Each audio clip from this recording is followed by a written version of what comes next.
Sir, ಹುಟ್ಟುಹಬ್ಬದ ಸಂಭ್ರಮ ಬಹಳಷ್ಟು ಖುಷಿ ಆಗ್ತಿದೆ. ಬಹಳ ಬಿಗ್ ಅಭಿಮಾನಿ ನಾನು. ಬಟ್ ಇವತ್ತು ನಿಮ್ಮನ್ನು ಮೀಟ್ ಮಾಡೋಂಥ ಅವಕಾಶ ಸಿಕ್ತು. ಸಿಕ್ಕಾಬಟ್ಟೆ ಖುಷಿ ಆಗ್ತಿದೆ. ಎಲ್ಲೋ ಒಂದು ಕಡೆ ನೀವು ಅಂದ್ರಿ ದೇವ್ರನ್ನ ಪೂಜಿಸೋ ಥರ ನೀವು ನನ್ನನ್ನು ಪೂಜಿಸ್ತಾ ಇದ್ದೀರಾ ಅಂತ. ನಿಜವಾಗ್ಲೂ ದೇವ್ರನ ರೂಪ ಥರ ನೀವು ಕಾಣಿಸ್ತೀರಾ ಸರ್ ಅಭಿಮಾನಿಗಳಿಗೆ? ಏನು ಹೇಳ್ತೀರಾ? ಆ ಗುಣಗಳು ಕಾಣಿಸ್ತಾ ಇದೆ. ಇಲ್ಲ, ನಿಜವಾಗ್ಲೂ ಅದೇ ಹೇಳಿದ್ದು. ಅವ್ರ ದೊಡ್ಡ ಗುಣ ಅದು ಆ್ಯಕ್ಚುಲಿ. ಅಣ್ಣವರು ಅಭಿಮಾನಿಗಳಲ್ಲೇ ದೇವ್ರು ನೋಡಿದ್ರು. ಶಿವರಾಮ್ ಕಾರತ್ರ ಪ್ರಕೃತಿಯಲ್ಲಿ ದೇವ್ರು ನೋಡಿದ್ರು. ಆ ಥರ ಒಬ್ಬೊಬ್ಬರು ಅದ್ರಲ್ಲಿ ದೇವ್ರು ನೋಡ್ತಾರೆ. ನಾನು ಎಲ್ಲದರಲ್ಲೂ ದೇವ್ರು ನೋಡೋಕೆ ಟ್ರೈ ಮಾಡ್ತೀನಿ ಆ್ಯಕ್ಚುಲಿ. ಎಲ್ಲೋ ಒಂದು ಕಡೆ ಒಂದಷ್ಟು ಸಿಚುಯೇಷನಲ್ಲಿ ಭಾವುಕರಾದ್ರಿ. ನಾನು ಕೂಡ ನಿಮ್ಮ ಕಣ್ಣಲ್ಲಿ ನೋಡ್ತಾ ಇದ್ದೆ ಆ ಒಂದು ಕಣ್ಣೀರು.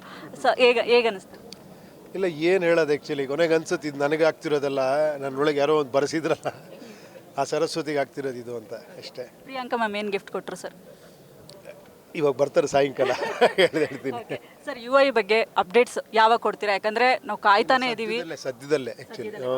ಸರ್, ಇನ್ನೊಂದು ವಿಚಾರ, ಪ್ರಜಾಕೀಯದ ಬಗ್ಗೆ ಇಟ್ಕೊಂಡು ಆ ಕಾನ್ಸೆಪ್ಟ್ನ ಇಟ್ಕೊಂಡು ಏನಾದರೂ ಮುಂದೆ ಮೂವಿ ಮಾಡುವಂಥ ಪ್ಲಾನ್ ಇದೆನಾ? ನೋಡೋಣ, ನೋಡ್ತಾ ಇರ್ತೀರಲ್ಲ, ನಿಮಗೆಲ್ಲ ಗೊತ್ತಾಗ್ತಾ ಹೋಗುತ್ತೆ. ರಾಜಕೀಯ ಬೇಡ, ಪ್ರಜಾಕೀಯ ಬೇಕು ಅಂತ ಹೇಳ್ತಿದ್ರು ಜನಗಳು. ಸೊ ಏನು ಹೇಳ್ತೀರಾ? ಅದೇ, ಅದು ಬೇಡ ಅಂದಾಗ ಎಮೋಷನ್ ಕಡಿಮೆ ಮಾಡಿಕೊಂಡು ವಿಚಾರಗಳು ಜಾಸ್ತಿ ಮಾಡ್ಕೊಬೇಕು. ಸ್ವಲ್ಪ ಕಷ್ಟ ದಾರಿ ಅದು, ಬಟ್ ಸ್ವಲ್ಪ ಕಷ್ಟಪಟ್ಟರೆ ನಮ್ಮ ಜೀವನ ಚೆನ್ನಾಗಿರೋದು. ಸರ್, ನಂದು ಒಂದು ಕೊನೆ ಪ್ರಶ್ನೆ ಸರ್. ನೀವು ಎಷ್ಟೊಂದು ಬುದ್ಧಿವಂತರು, ಯಾವುದೇ ಒಂದು ಸಿನಿಮಾ ಮಾಡಿದ್ರು ಆ ಬುದ್ಧಿವಂತಿಕೆಯಿಂದನೇ ಮಾಡಿರ್ತೀರಿ. ನಿಮ್ಮಷ್ಟು ಬುದ್ಧಿವಂತರಾಗಬೇಕಂದ್ರೆ ನಾವು ಏನು ಮಾಡಬೇಕಂತ ಸರ್? ಒಂದು ಟಿಪ್ಸು ಸರ್, ಒಂದಷ್ಟು ಟಿಪ್ಸು ಹೇಳಿ. ಒಂದು ನಿಮಿಷ. ಈ ಸಿನಿಮಾ ಬಗ್ಗೆ ಹೇಳ್ತೀನಿ. ಎಲ್ಲ ಸಿನಿಮಾ ಹುಳ ಬಿಡೋದು ಅಂತಾರಲ್ಲ, ಇದು ಹುಳ ತೆಗಿಯೋ ಸಿನಿಮಾ ಇದು. ನಿಮಗೆ ಗೊತ್ತಾಗುತ್ತೆ ಎಷ್ಟು ಹುಳುಗಳಿದೆ ನಮ್ಮ ತಲೆಯಲ್ಲಿ. ತೆಕ್ಕೊಂಡ್ರೆ ಏನು ಕಾಣಿಸುತ್ತೆ ಅನ್ನೋದು ನಿಮ್ಗೆ ಈ ಪಿಕ್ಚರ್ ಗೊತ್ತಾಗುತ್ತೆ ಸರ್. ಉಪೇಂದ್ರ ಸಿನಿಮಾ ಆಗಿರ್ಬೋದು, ಉಪ್ಪಿಟ್ಟು ಸಿನಿಮಾ ಆಗಿರ್ಬೋದು, ಅದು 2-3 ಸಲ ನೋಡಿದ್ಮೇಲೆ ಆ ಸಿನಿಮಾ ಅರ್ಥ ಆಗುತ್ತೆ.